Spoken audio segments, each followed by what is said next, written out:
शुभ सकाळ सर्वांना. आणि या सुट्टीचा दिवस आणि माझ्या सुट्टीच्या दिवसाची सुरुवात होते ना माझ्या छोट्याशा असलेल्या टेरेस गार्डनमधून. आणि माझ्या लेकींची सुरुवात होते एक्सरसाइज करून.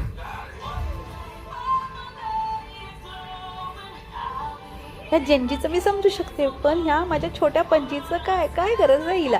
ज्यांना गरज आहे ते बसलेत व्हिडिओ काढत आणि ज्यांना गरज नाही ते बसलेत कॉपी करत. पण हे फक्त 2 ओरिओ बिस्किट आणि घोडभर दूधची एनर्जी संपेपर्यंतच.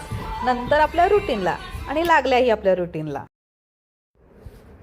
आमच्या लहानपणीही मम्मीकडून आम्ही पिठाचा गोळा घ्यायचो आणि मग भाकरी थापत बसायचो. जोपर्यंत गोल होत नाही तोपर्यंत प्रयत्न चालू असायचे. पण आजकालच्या पोरीने डायरेक्ट पिझ्झा थापायचा असतो. यांचं या पिझ्झावर चालतं पण आपलं नाही चालणार, म्हणून म्हटलं स्वयंपाक करायला चला. कारण आज काकांनाही स्वयंपाक द्यायचं होतं. वॉचमन काकांनी सांगितलं होतं, मैं बहुत दाल प्रेमी हूँ, जब भी दाल बनेगी तब दे दिया करो.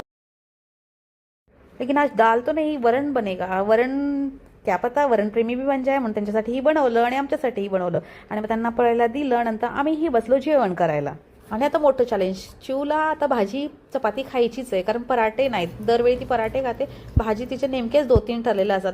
ओरडा बसला होता म्हणून ती माझ्यावर आता बोलत नव्हती. आता स्वयंपाक एकाचा असो किंवा 4 जणांचा, पसारा तर तेवढंच पडणार. मी चटकन आवरून घेतो, तुम्ही पटकन फॉलो करा.